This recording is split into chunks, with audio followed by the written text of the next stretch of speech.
So what if I told you you could see unlimited movies in the movie theater for only paying about $10 a month? Would you do it? And in fact, that was the question that MoviePass proposed. And in fact, I did it. And it was funny when the thing came out. This was a real thing, guys. You could actually see unlimited movies for about $10 a month. It was like $9.95. And I was seeing a movie every single day during the peak of this thing. And during the whole time, it was like the whole talk of LA and Hollywood and stuff like that.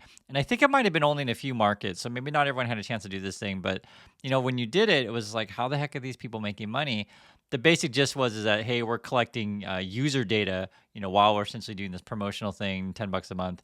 And also, too, they were saying that they were able to buy tickets at a discount from AMC and these kind of things. And so it seemed like too good to be true, as it turned out. It is. The SEC is now suing them basically for fraud.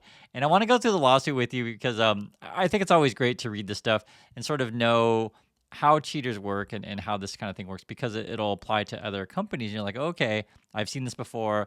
We'll probably see it again in the future and get a sense of it. So let's take a look at this together. So this is this is coming out of New York, out of the SEC from New York, and you guys can see it's a summary here of it. And I'm just going to read through the summary and we'll go through the charges because I think it's really interesting. So we'll read through this. On October 15th, 2017, Helios Matheson and Analytics, so that's HMNY is their short, announced that it acquired a majority interest in MoviePass, a movie subscription service. From 2017 to March 2019, Farnsworth and Lowe and CEOs and HYMA and MoviePass respectively and intentionally repeatedly disseminated to the public materially false or misleading statements concerning MoviePass and key aspects of MoviePass's business model. So again, publicly material false or misleading statements regarding their business model. Farnsworth and Lowe, and these are the CEO people, made misstatements in HMNY commission filings. Oh, that hurts. So that means when they're filing paperwork, they're basically saying things wrong or lying, fraud, etc. Press releases and in the press, including during in-person media appearances, regarding whether MoviePass could be profitable at its new $9.95 per month subscription. So this is sort of like if you go on the media, SEC is saying you're charging that. You can't go on the media and just make up crap and say you're going to be profitable. And this is actually a pretty big charge in regard to lots of companies, because you got to know this. So many companies go out and media TV say, oh yeah, we're going to be profitable next year. Oh, we're going to be profitable next month. Oh, Tesla, right? Oh, FSD is going to be ready to go pretty soon. And they'll be saying that for 10 years, right?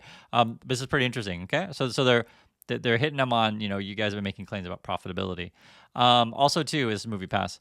Purported ways in which MoviePass could become profitable, okay, including H&L's reported data analytics capabilities. And this is sort of like, as I told you guys before, remember the idea is that they were going to be profitable by selling your data. And so they're also overselling or overstating the capabilities of the company to sell data or even collect that. HM's ability to fund MoviePass's operations. So we're also talking about how much money they even have, right? Faced with debilitating negative cash flows rather than tell the public the truth. Farnsworth and Lowe devised a fraudulent tactics to prevent MoviePass's heavy users from using the system, and falsely misleading informed the public that usage had declined naturally, or due to measures the company had employed to combat subscribers' purported violations of MoviePass terms and conditions of service. So basically what's going on is that, I signed up for MoviePass. It was $10 a month, and people had noticed that the system sometimes would be down or would be slow, and then they would pretend, oh, we're just having network things or something like that, when the reality was they just didn't have enough money, right? There's a difference between, like literally you have a technical problem or you're purposely shutting it down because you don't have enough money. And the way that it worked, you sign up for the service, $10 a month, and then when you would go to the movie place, you would make the reservation on your app, and then they would deposit the money on your debit card and then use that debit card at the AMC theater or whatever theater you would go to. So they just didn't have enough cash flow. And this is an important thing to think about, guys, is when you look at these kind of companies, think of the sort of, we talk about AMC movie theaters, but there's lots of companies out there that just have negative cash flow, meaning that there more money is going out than is coming in, right? And essentially something like this is obvious, to where I'm paying $10 a month, and at the time, this is real. In LA, like movie tickets would be $15 for one time, and I was going to movies like every single day because why not? I had $10 a month for unlimited movies, so it was pretty funny when it worked, and all my friends were doing it. Everyone was doing the MoviePass thing, but anyway, you guys get the gist of it, and let's keep going on. Ultimately, MoviePass's business model proved unsustainable, resulting in HMNY and subsidiaries, including MoviePass, filing Chapter 7 liquidation bankruptcy petitions in January 2020. So they started it with 2017, yeah, and then they're already bankrupt by 2020. And the last thing here, in addition to the above fraud, between January and April 2018, Farnsworth and Lowe approved false invoices that Edom, a MoviePass executive, submitted to HMNY and MoviePass. Okay, so they're even falsifying documents as well. Consequently, and through Edom's submission of false documents, Edom wrongfully obtained more than $310,000 from HMNY and MoviePass for his personal benefit. Okay, so the multiple things are going on here. So you're lying in public, you're lying in the media, you're lying in press releases, you're lying to your users. You're have illegal filings, essentially false filings with the government, and you also have, there's a lot of falsities going on here. And what was the last one? And you're also, I guess, withdrawing money for the company for your own personal gain, $310,000. So the long story short, what I want you guys to learn from this thing: if something's too good to be true in a business model, it probably is, right? If in your head you're thinking, okay, how does this even make sense, right? How does it even make sense that I can pay $10 a month and I could theoretically go to 30 movies a month, on average, something like that. And, just for one time, they're already in the hole. And so, I remember when we did this thing, my first wife and I first did it, it was just like, feel like you're stealing, right? You're just like, what? How is this $10 a month? And kind of the rumor is that they were eventually going to raise prices, right? Which is fine. I get it. And that's part of anything in life, is like, when you're subscribing to a service, be it a gym, be it Netflix, whatever, et cetera, just always ask yourself, how is the pricing? Is it fair? Does it seem sustainable? These kind of things. And the reason why I mentioned gym is because as a kid, there was a gym down the street that would offer this like lifetime membership. And, I can't remember what it was. We'll just say $1,200 for a life. And this was, as a kid in the 80s, that was a lot of money. And, ultimately the gym ended up closing after like a year and a half.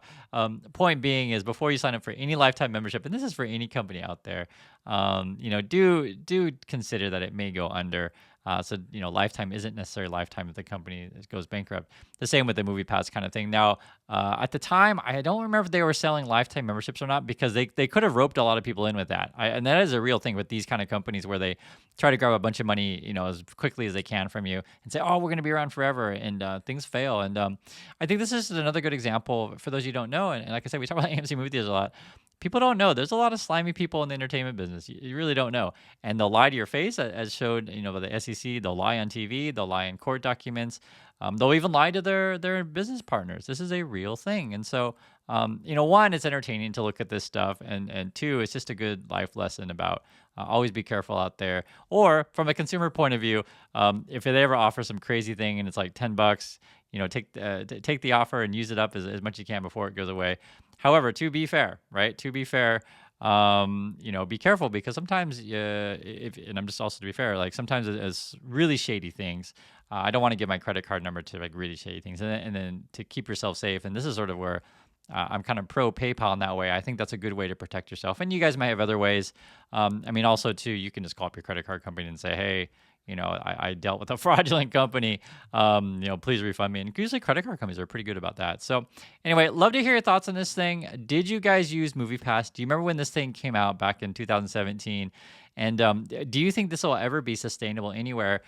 They were saying that theoretically, if they would have done it properly, they could have gone with like a $60 a month kind of thing for unlimited movies, because the average person essentially isn't going to go a movie every single day, right? It's just, who has so much time in the day.